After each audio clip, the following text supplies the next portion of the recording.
Olá, seja muito bem-vindo, eu sou Eduardo Roberto e nessa videoaula eu vou dar os 10 truques que eu considero mais importantes para que você possa se destacar dentro da sua organização. Então, esses são os truques que você deve dominar, que você deve investir uma maior quantidade de tempo, na minha opinião, para que você obtenha esse destaque. Então, vamos lá, sem muitas delongas, vamos à aula, vamos ao material. Se você quiser acompanhar esse material, essa aula com material, obviamente, basta você apontar seu celular para esse QR Code que está aqui à sua esquerda, ó, que eu acabei de marcar em vermelho.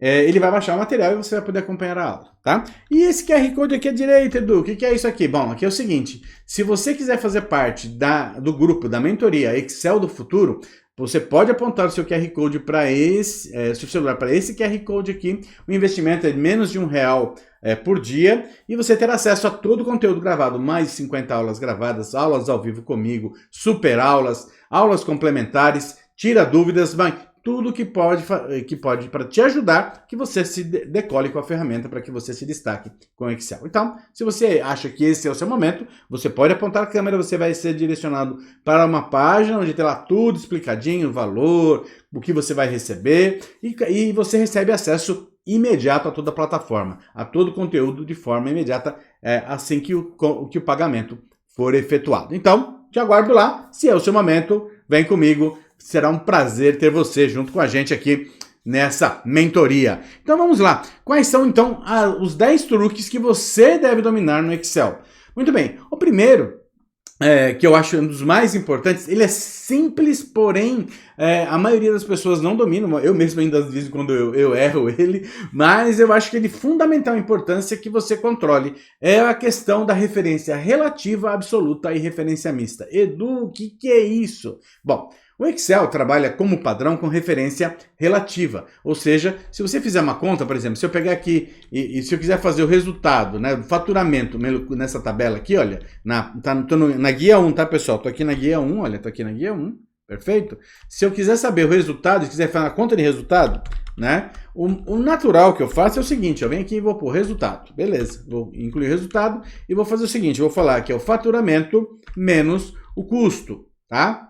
Só que eu tenho que fazer o custo, aí está o custo unitário, né? Então eu tenho que fazer o faturamento, vamos fazer a primeira conta do custo total, por exemplo, custo total, vamos pôr aqui, ó, custo total, legal? Então eu tenho que fazer o custo unitário vezes o custo, a quantidade, ok? Quando eu dou Enter, veja o que acontece, essa referência é uma referência relativa, ou seja, eu não tenho nada travado e se eu copiar essa fórmula para baixo, para as células subsequentes, ele vai mudar de K9 para K10, de J9 para J10 e assim sucessivamente. Então veja, se eu copiar ela, ó, se eu arrastar, olha aqui, K10, J10, como eu falei. Perfeito? Esse é o padrão do Excel, uma referência relativa. Se eu der um duplo clique aqui com a alça de preenchimento, você terá toda a coluna preenchida até a última, até a linha aqui, ó, 108, perfeito? Então, eu fiz todos os custos de forma rápida. Agora, isso chama-se referência relativa. Agora, imagine você que eu queira calcular esse custo total em dólar. E o dólar hoje, vamos pôr aqui, ó, vamos pôr um rate de 5,1, tá? Então, cada real custa R$5,10. Cada dólar, né? Cada dólar custa 5,10. Se eu quiser o custo em dólar, vamos pôr aqui o custo em dólar. Muito bem, se eu fizer essa mesma conta, se eu vier aqui fazer esse dividido, né? Eu tenho que dividir por esse, tá? Esse aqui deu esse valor em dólar. Agora, quando eu copio, olha o que acontece, ele dá erro. Por que ele dá erro? Porque ele usou o mesmo critério do anterior, a referência relativa. Para isso, eu preciso travar esse elemento para que ele entenda que todo momento eu quero que multiplique pelo rate que está na célula O6. Perfeito? Então, o que eu tenho que fazer? Vamos apagar essa fórmula e vamos refazer a fórmula. Eu posso vir aqui, ó, clicar com F2 e dar um F4. Com o F4, veja que ele colocou um dólar antes do 9, olha aqui, ó. Ele colocou um dólar antes do 9 e um dólar antes do 6, travando coluna e linha. Ou seja, ele fez uma... Agora ele está com uma relação, ele está absoluta, a referência está absoluta, ou seja, ele não vai mudar mais, ele vai sempre manter isso fixo. Agora sim, quando eu copiar esse valor, ele não vai dar mais erro. Vejam que todas elas, qualquer uma delas, está usando pelo rate correto. Então, Isso é muito importante. Dominar isso, por que é tão importante, Edu? Porque quando você faz fórmulas complexas e você precisa copiar para uma base como essa, que tem 100 elementos, né? Fica muito mais simples você fazer essa equação. Imagina se tivesse que fazer a cada uma delas, fazer a conta. Esse dividido pelo O6, esse dividido pelo O6, esse dividido pelo O6. Quer dizer, ia perder muito tempo aqui, eu ganho em produtividade. Então, tem uma aula específica aqui no canal. No Excel do Futuro também tem muita aula, muito conteúdo sobre referência relativa absoluta e mista. Se você quer aprender isso mais, se você acha que é o seu momento, você pode entrar lá no Excel do Futuro ou ver aqui no canal. Também tem aula gratuita aqui no canal do YouTube. Legal? Então, primeira dica, referência relativa mista. Segundo, preenchimento relâmpago. O preenchimento relâmpago é uma das maravilhas que eu considero dentro do Excel. Preenchimento relâmpago é uma funcionalidade que você pode juntar coisas, separar coisas, extrair parte do texto, depende do que você quer fazer. Nesse exemplo, imagine que eu queira criar um e-mail corporativo, né, da minha empresa, né, que tenha o primeiro nome e o último nome, e um ponto no meio. Então primeiro seria maria.silva, @alguma coisa, e preciso criar essa lista para essas 18 pessoas. Claro que não é tão difícil, são 18 pessoas só, mas imagina que eu tenho uma lista de 1000 funcionários, perfeito? Então como é que eu faço? Eu faço como exemplo, Maria, vem aqui ó, maria.silva, né, coloco logo ao lado, tá? Né, empresa.com. Perfeito? Eu criei esse primeiro. O que acontece? Se eu clicar nele, né? Vir aqui, ó, inserir dados, né?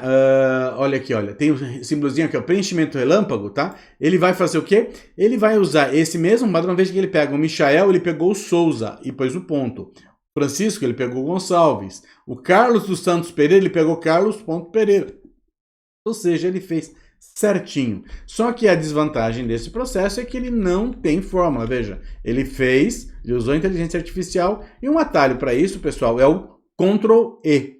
O Ctrl E também faz essa mesma coisa. Ou então você vem em dados, aqui nesse botãozinho, ó, dados, botão preenchimento relâmpago. Então, preenchimento relâmpago, dominar, porque esse exemplo foi bem facinho, mas você pode ter situações que você tem que dar mais exemplos para que ele possa entender a lógica que você está utilizando, e às vezes ele, depende de como está a sua base, ele pode se confundir e tomar decisões erradas. Então, você tem que preencher dando mais exemplos para ele, e você vai ver que o preenchimento é muito simples, pessoal. Dominar isso é muito tranquilo, e você pode extrair dados, unir dados, separar dados, ou seja, você pode fazer inúmeras coisas com preenchimento relâmpago. Também tem aula aqui no canal dedicado só a preenchimento relâmpago. Então, a segunda coisa, preenchimento relâmpago. Terceiro, e não menos importante, né? Uso de tabelas verdadeiras. Edu, o que é uma tabela verdadeira? Isso aqui parece uma tabela, mas não é uma tabela. Como eu sei, veja que não tem nenhum menu aqui indicando, quando eu estou dentro da área, não tem nenhum menu aqui indicando que eu estou dentro de uma tabela. Eu estou dentro do intervalo, que está pintado como se fosse uma tabela. Então, ele é uma tabela falsa, né? E a tabela verdadeira, veja que quando eu desço esses valores, olha, que quando eu desço, aqui ó, some os cabeçalhos, eu não consigo identificar se aqui é custo unitário, quantidade, o que é cada um desses números. Imagina se eu tiver uma quantidade grande de colunas, isso pode complicar a minha vida. Então, uma das primeiras vantagens da tabela é exatamente o que nós vamos ver agora. Como é que eu insiro a tabela? Vem inserir, né? Inserir, e vem aqui, ó, tabela. Eu posso usar o atalho Ctrl Alt T. Eu clico em qualquer lugar da tabela, vem em tabela e posso criar.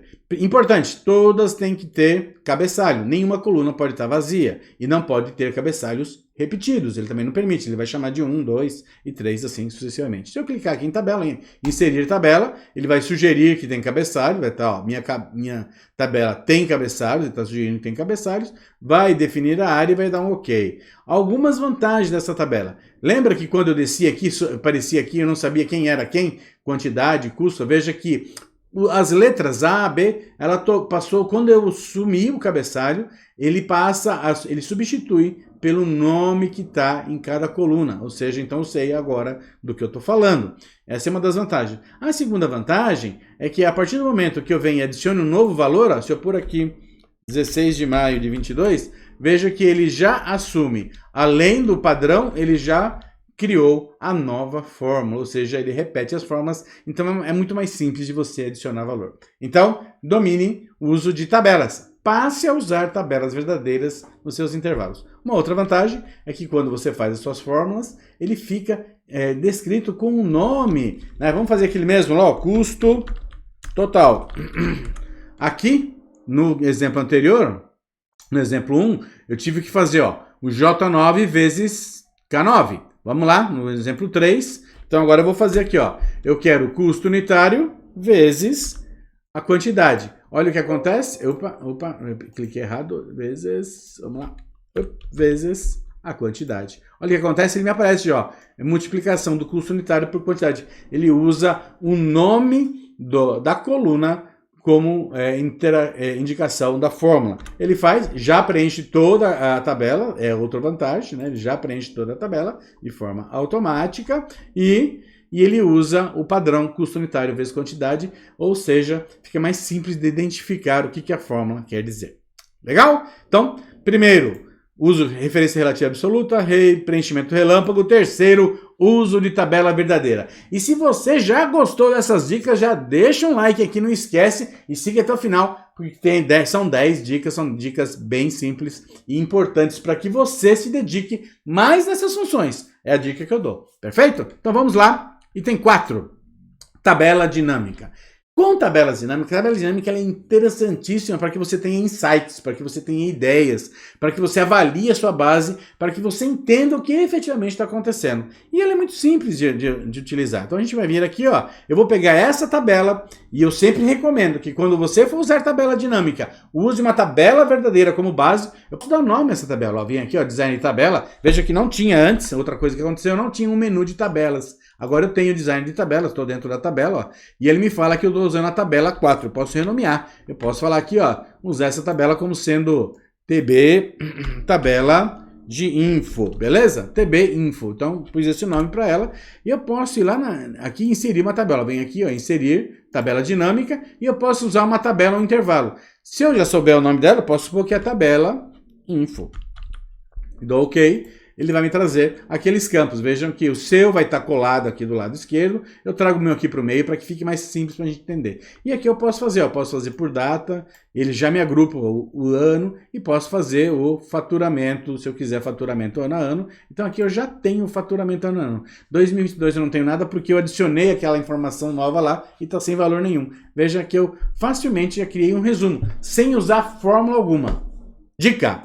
Lá no meu perfil, no Instagram, tem lá um link para você adquirir o Super Tabela Dinâmica. É um curso onde eu falo tudo que é de mais importante sobre tabela dinâmica. Então, se você ainda não sabe tudo que precisa saber, ou quer saber tudo que é mais importante sobre tabela dinâmica, eu recomendo. Tem um link lá, você entra, vai cair na página, vai ter toda a informação lá para que você possa desenvolver tabela dinâmica de forma mais prática e é uma ferramenta super poderosa. Legal? Então, já fomos 4 das 10, hein? Vamos então à quinta dica. A quinta dica é funções de localização. Normalmente o pessoal usa o PROC-V e também tem uma aula super PROC-V, também está lá no meu perfil no Instagram, o Edu do Excel. Se você não me segue, eu convido você, segue lá e você vai lá, vai ter o link onde vai ter acesso ao material, o super PROC-V. Legal? Só que aqui nós vamos falar sobre o índice Corresp. Por quê? Porque eu acho que o índice Corresp é muito mais flexível, muito mais interessante e não é tão complicado assim. Tem uma tabela de dados aqui. Na verdade, a gente usa a função Corresp junto com a função índice. Então, vamos por partes, devagar. O Corresp, ele é uma função de localização que ao invés de trazer o valor, ele te dá em que posição ele está naquela matriz. Ele fala, ó, procure o valor específico, procure Eduardo numa tabela de nomes e ele vai trazer qual linha aquele nome está. Então, isso é o que faz a função Corresp. Vamos fazer aqui, ó. Por exemplo, eu tenho um ID aqui, ó, 1, 2, 4, 5, e eu quero saber qual a posição dele. Então, eu venho aqui e falo Corresp. Então, eu falo Corresp, abre e fecha o parênteses, Shift F3 para ele me trazer o assistente de função. Eu sempre uso escreva a função, abre e fecha o parênteses, dou Shift F3, porque ele já me chama o argumento da função, se eu não tenho ainda familiaridade com o processo de criação de fórmulas, tá? Se você já tem, você já pode digitar direto, não é necessário puxar isso. Eu só dou essa dica, porque tem algumas pessoas que não tem ainda essa familiaridade. Aí ele vem falar, qual é o valor procurado? O valor procurado é 1, 2, 4, 5, eu clico nele, né? Eu poderia inclusive digitar esse valor aqui, mas eu quero fazer uma referência a uma célula, então cliquei nele, beleza. A matriz procurada, aqui vem a diferença do PROC-V. O PROC-V eu tenho que marcar a matriz inteira, a primeira coluna tem que ser a coluna onde tem o valor. Aqui basta indicar qual é a coluna que eu tenho essa informação. Eu posso selecionar a coluna inteira se eu quiser, é uma forma, ou eu posso vir aqui ó, e selecionar esse intervalo. Sempre entenda que você tem que usar isso de forma coerente, ou seja, tem que ser sempre do mesmo jeito. Se você marcar só uma coluna aqui, você tem que marcar só uma coluna na próxima etapa, onde você vai usar o índice, tá? Então, muita atenção com isso. Se eu marcar a coluna inteira, eu tenho que marcar a coluna inteira. Legal? Então, eu estou falando nessa matriz, veja que ele me trouxe... Edu, por que ele trouxe esse Func2ID? É o nome da tabela. Ele já está como tabela e ele identificou esse nome. E eu te falo o tipo de correspondência, que nem o PROC-V, eu ponho 0 para que ele seja exato. Eu quero, serve 1, 2, 4, 4? Não. Serve 1, 2, 4, 6? Não. Tem que ser 1, 2, 4, 5, exatamente 1, 2, 4, 5. E ele vai procurar o valor exato. Ele vai dizer que está na linha 3, ó. 1, 2, 3. Ou seja, da tabela ID aqui, ele é o terceiro item. Então, eu dou OK e pronto. Ele me deu a posição. Então, o resto só te traz a posição. Tá? Agora, nós vamos usar a função índice. A função índice, tá? Ela fala o seguinte, ó. O que pede a função índice? Vamos pôr função índice em português, tem que ter acento, tá, pessoal? Índice, abre e fecha parênteses, Shift F3, e ele vai te dar matriz, número de linha, número de coluna, essa que eu quero. Beleza? Ele tem duas opções, vamos falar só dessa primeira. Eu falo qual é a matriz que eu quero trazer. Então, o índice, põe isso na sua cabeça. O índice é sempre aonde está o resultado que eu quero trazer. Não é aonde está o que eu quero buscar. Tá? Onde está a coluna que eu quero trazer? Que coluna que eu quero trazer? Aonde está a palavra Eduardo? Onde estão os nomes? Eu quero Eduardo, eu quero cargo, eu quero departamento, ou eu quero o quê? Eu quero o nome. Então, eu quero saber o nome completo do Eduardo ou do ID específico. Legal. Então, eu quero saber o nome completo desse ID 1245. Então, onde vai estar? Aqui, ó. Vou clicar aqui, ele vai trazer, ó, a matriz função nome. Veja que eu marquei do mesmo jeito que eu marquei anterior, para que ele não se perca. Número de linhas, tá? Ele vai dizer qual é o número de linha. E aqui é a dica, eu poderia digitar o número da linha. Poderia falar linha 3, tá? Se eu der a linha 3, ele vai falar que é o Guilherme Assis, tá certo? Tá, ó, Guilherme Assis. Mas ao invés de 3, eu posso vir aqui e marcar o CORRESP, que é o que está logo acima. E aí o número de coluna não é obrigatório. Caso eu tenha mais de uma coluna, eu posso marcar mais de uma coluna. Eu dou um OK e pronto, tá feito o Guilherme Assis. Dessa forma, se eu mudar para 2238, ele muda para o novo Denilson Pereira, lá, que é o segundo, ele fala que é o segundo, e assim sucessivamente, ó, 5198, e se eu colocar um valor 1, que não deve ter, ele vai dar erro do mesmo jeito que ele dá no PROC-V. Legal? E eu posso fazer isso de forma conjunta. Então vamos fazer isso de forma conjunta? Então vamos lá, desde o começo, CORRESP, vou fazer o CORRESP, abre e fecha parênteses, Shift F3, vou lá, o valor procurado é esse cara aqui, venho na tabela e procuro o ID. Perfeito, e dou 0 porque eu quero o valor exato. Agora eu estou fazendo a fórmula correta, vou pôr 1, 2, 4, 5 para que ele tenha um valor válido. Beleza. E agora eu posso vir aqui ó, na frente e fazer o índice. Então vem aqui, ó, índice, abro parênteses, marco a coluna que eu quero, olha, marquei a coluna, ponto e vírgula, o próximo argumento seria o número da linha, já é o CORRESP, eu só vim agora e fechar o parênteses e pronto. Então é só fazer o índice, marcar a coluna, aí o CORRESP você criou primeiro, pronto, dá um Enter e está feito. Agora ele tem numa única célula, aqui está separado em duas células e aqui está numa única célula. E se eu quiser o salário do, olha que legal, eu posso copiar essa fórmula, jogar ela para cá no salário. E agora eu vou substituir o que era nome antes, seleciono o nome aqui, eu não quero mais nome, eu quero o salário. Ele vai substituir pelo salário, quando eu trago aqui, ó, ele vai trazer o valor 5.439, posso até formatar ele como número. Então veja, o Guilherme de Assis tem o salário de 5.439. Então posso trazer o que eu quiser baseado no ID. Se eu pôr 4345, que é o da Estela, ele vai trazer o novo salário e o novo nome. Perfeito? Então, detalhes. Matrizes devem ser iguais, ou seja, tem que começar e terminar. Se eu marcar coluna, se tivesse marcado a coluna, eu teria que marcar coluna nesses casos aqui também, tá? Então tem que começar e terminar no mesmo ponto. Segundo ponto importante, lembre-se, o índice é sempre aquilo que você quer buscar. O que nós mudamos aqui? Nesse índice nós mudamos aqui a matriz, o que nós queremos, se eu queria salário ou se eu queria um nome. Na anterior eu queria o nome e nessa eu quero o salário. Perfeito? Então, dica 5. Edu, eu gosto do PROC-V. Também é uma ótima. A maioria das pessoas conhece PROC-V. Perfeito? Então, se você dominar o PROC-V e dominar o índice CORRESP, você terá uma vantagem competitiva. Muito legal. Dica 6. Dica 6 é a função C. A função C é uma das funções que eu considero uma das mais importantes, porque ele é um verdadeiro canivete suíço. A função C, com ela, você consegue que o Excel tome decisões para você. Perfeito? Então, vamos lá. Imagina o seguinte, como é que funciona a função C? A sintaxe é a seguinte, ó, C, abre e fecha parênteses, Shift F3 para a gente ver a sintaxe. Olha, vamos entender a sintaxe. Eu crio um teste lógico, pergunto se isso é igual àquilo, se isso é menor que aquilo, se isso é maior que aquilo outro, tá? Falo o que acontece se for verdadeiro e falo o que acontece se for falso. Então ela tem 3 argumentos. É um teste lógico, sempre nessa ordem. Aí eu digo o que acontece se for verdadeiro e digo o que acontece caso aquela afirmação seja falsa. Perfeito? E como é que eu faço isso? Vamos fazer uma brincadeira, vamos criar aqui um teste lógico. Vou abrir aqui essa coluna, então abram a coluna de vocês e vamos criar aqui primeiro teste lógico. Vamos criar um teste lógico para vocês verem um exemplo de como é que é feito isso. Vou pôr aqui ó, um valor, vou pôr o valor aqui de 7.000. Então vou perguntar aqui, ó. Vou perguntar se é igual. Esse cara é maior ou igual a 7.000? Vamos pôr igual também, que esqueci de pôr igual. Peraí. É maior ou igual a 7.000? Tá?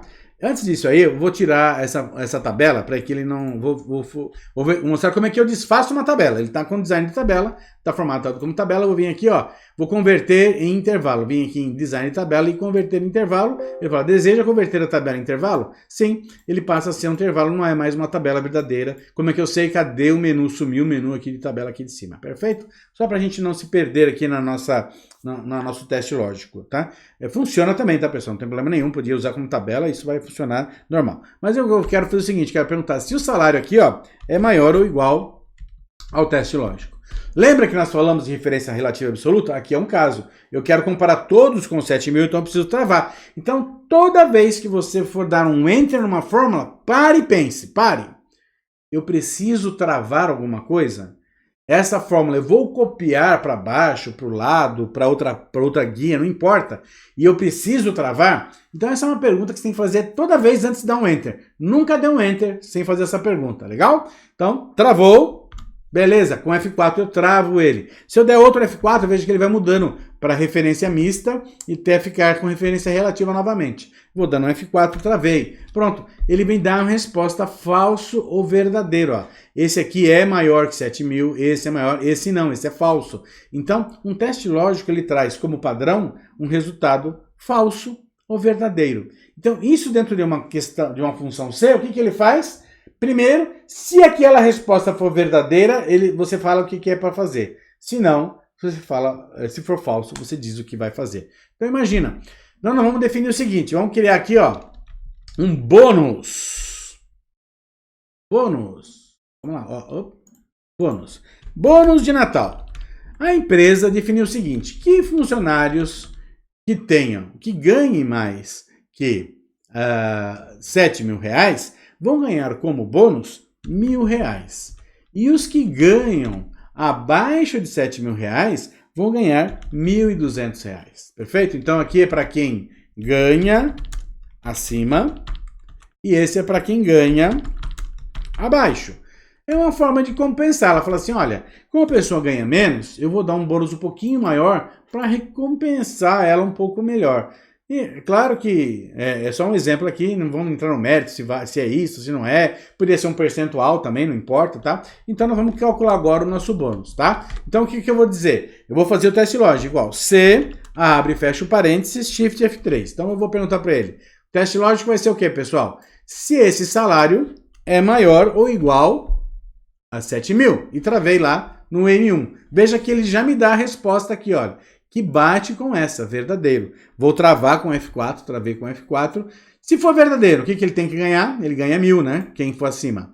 E travo com F4. Por quê? Porque o valor está lá para ele não mudar. E se for falso, ele vai ganhar 1.200. Então, eu vou dar um F4 de novo para travar. E ele está dizendo aqui para mim, olha, para esse primeiro cidadão aqui, ó, que a resposta foi verdadeira, o valor, o resultado será R$1.000. Ou seja, então estou validando, estou perguntando, é maior que 7.000?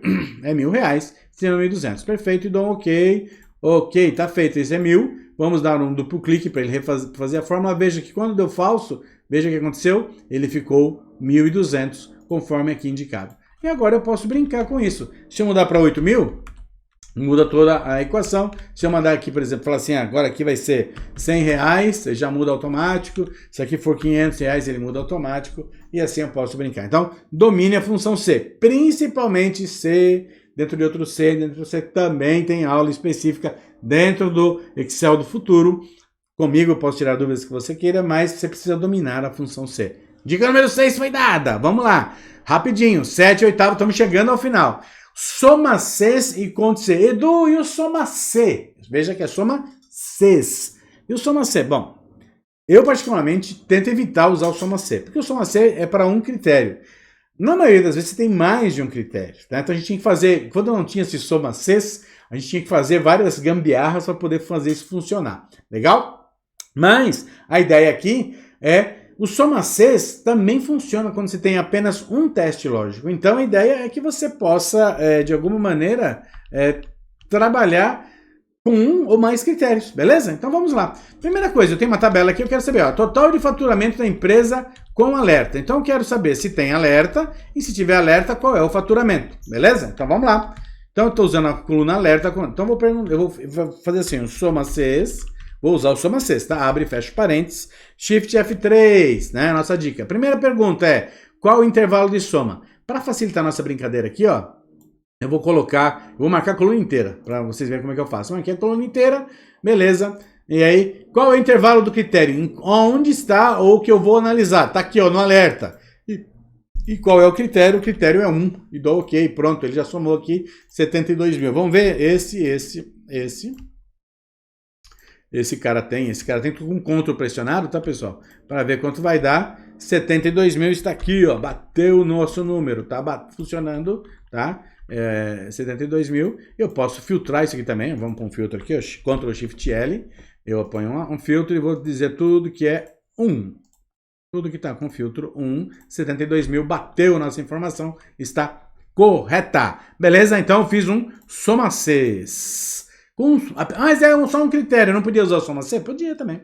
Com critério você pode usar. Mas também você pode usar o soma C. A vantagem é, primeiro eu ponho o que eu quero somar, depois eu ponho intervalo, critério. O soma C você pode pôr quantos intervalos e critérios você precisar.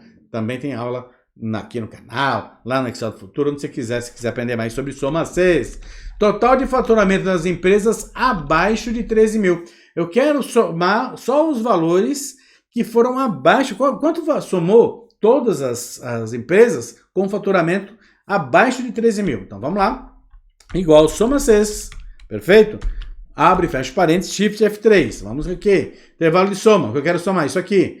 Intervalo do critério. De novo é isso aqui. Tá? E agora eu quero que seja menor que 13.000, que é o que ele definiu lá. Perfeito? Dá ok. Tá ok. 121.300. Vou pôr aqui, ó. Filtrar números menor do que 13.000. Ok, vamos lá. Beleza. 121.320. Bateu. Legal? Bacana, né?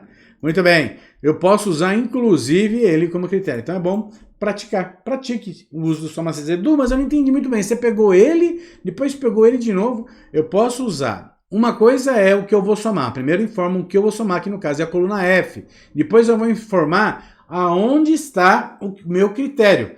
O critério podia ser o nome da empresa, podia ser a matriz, podia ser a unidade, podia ser o alerta. No caso, o critério é o próprio valor. Eu quero somar todas as empresas cujos faturamentos foram inferior a 13.000.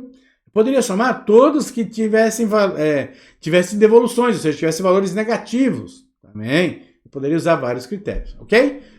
Total de faturamento com critério abaixo. Ó. Agora eu tenho 2 critérios. Então vamos ver como a gente faz com 2 critérios, ok? Igual, soma Cs, abre e fecha parênteses, Shift F3, 2 critérios. Primeira coisa, eu quero o quê? Eu quero somar o total de faturamento. Então, primeira pergunta, eu quero somar, então eu clico no F.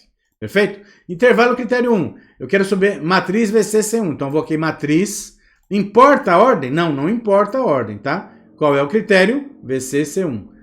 Intervalo critério 2, eu quero que alerta 1, vem aqui, ó, clico aqui no alerta e o alerta é 1. E dou um Enter. Pronto, tá feito. 41. Então vamos lá. VCC1 é 41 e 100. Vamos lá. VCC, critério 1. Ele tá me dando aqui um valor de 41.100. Bateu lá, Ctrl Shift L. Quando tem muita coisa assim, eu tiro com o Ctrl Shift.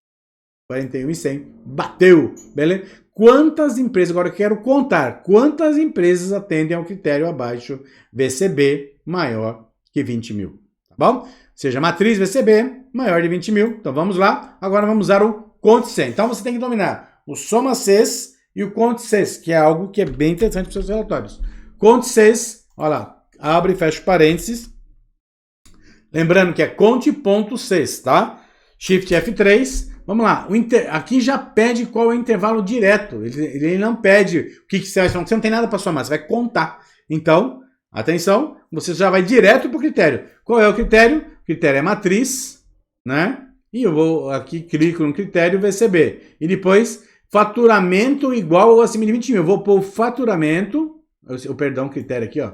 Tem que pôr critério aqui. Aí depois, critério 2.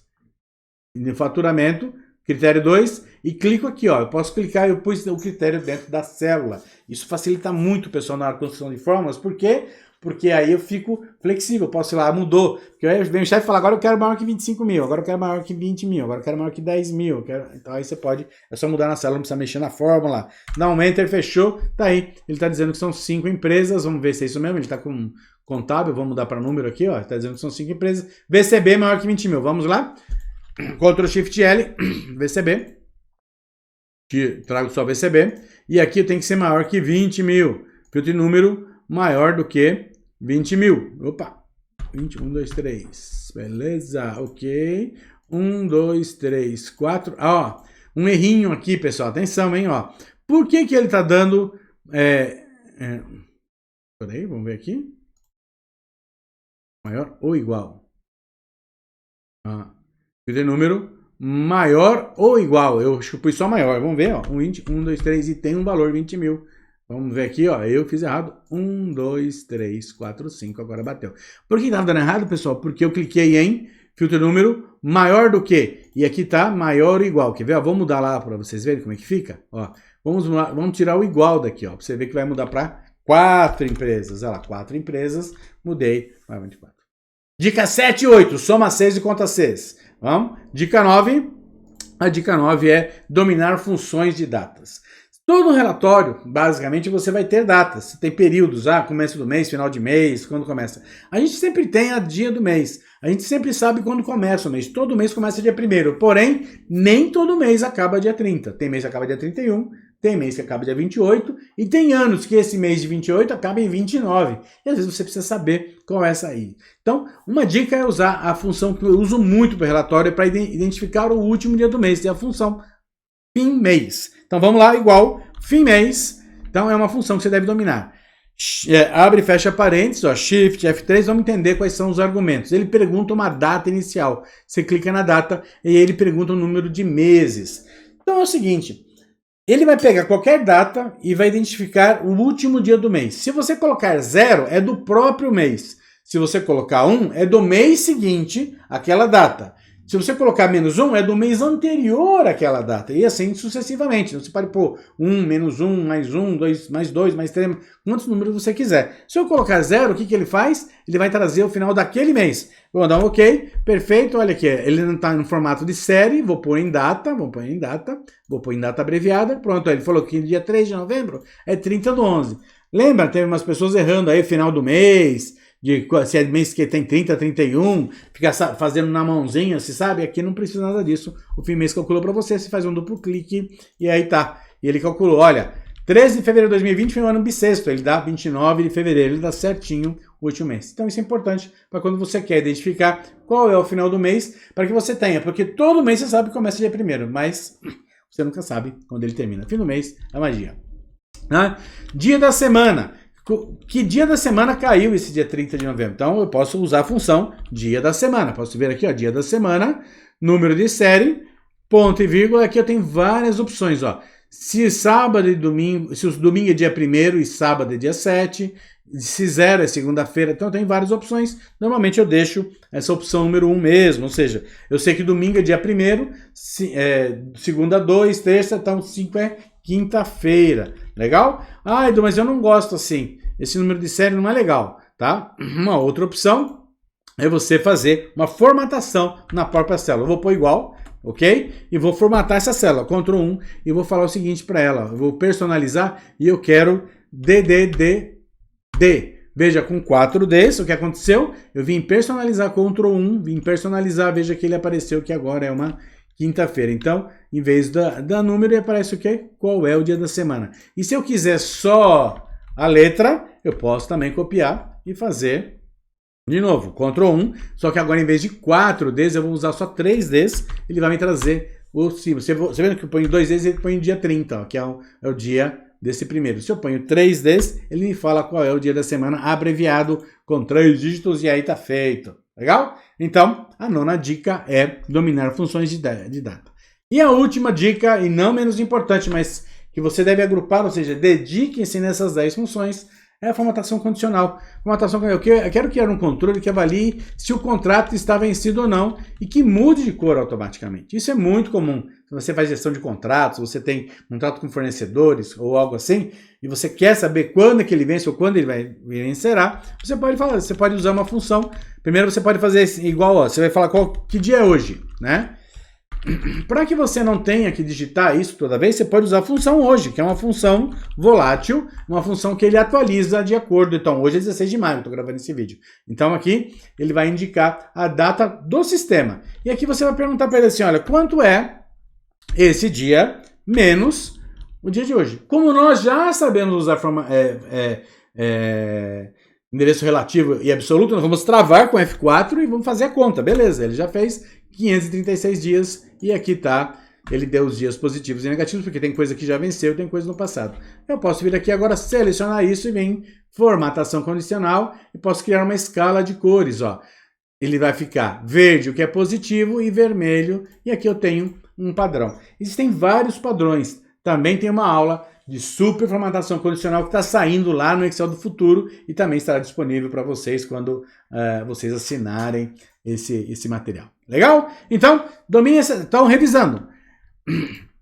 Primeira dica é o controle referência relativa absoluta ou mista. Segundo, preenchimento no relâmpago. Terceiro, uso de tabelas verdadeiras. 4, tabelas dinâmicas. 5, funções de localização, tipo PROC-V, índice Corresp. 6, funções C. 7 e 8, funções soma 6 e conta C, função 7 e 8. A 9, dominar funções de datas. E 10, formatação condicional. Isso seguramente vai trazer muito mais referência, muito mais relevância para o seu trabalho. Próxima live, teremos uma live dia 25/5. Não perca essa live por nada, construindo cartões Kanban com Excel. Como construir um controle de Kanban dentro do Excel. Eu vou mostrar isso usando as funções mais novas que tem dentro do Excel. Então, se você está afim, já põe na sua agenda aí, já marca o sininho lá, um lembrete, que já vai sair lá no painel. Já assina o canal, se você não assinar. E aqui ao lado, de novo, temos o nosso QR Code. Caso você tenha interesse em participar da mentoria Excel do futuro, eu te convido. Acesse esse QR Code, já entra lá, já vê todas as condições e faça parte dessa comunidade. Eu tenho certeza que você não vai se arrepender. Tem garantias, tem bônus, tudo que você precisa saber está nessa página. Entre lá e te aguardo. Muito bem! Então, se você ainda não é assinante do canal, eu convido você a assine o canal. Toda semana tem vídeo novo, ou tem live, ou tem vídeo gravado, não importa, mas tem conteúdo para que você leve a sua barra, para que você consiga efetivamente se destacar dentro do Excel. Ok? Espero que tenha gostado, põe seus comentários, mande esse vídeo para quem que você interessa. Se você ainda não é assinante, assine o canal, assine o sininho. Estamos aqui para ajudar você a elevar a sua barra e se destacar com o Excel. Te aguardo no próximo aula ao vivo dia 25, não perca, então te aguardo lá. Um forte abraço e até mais.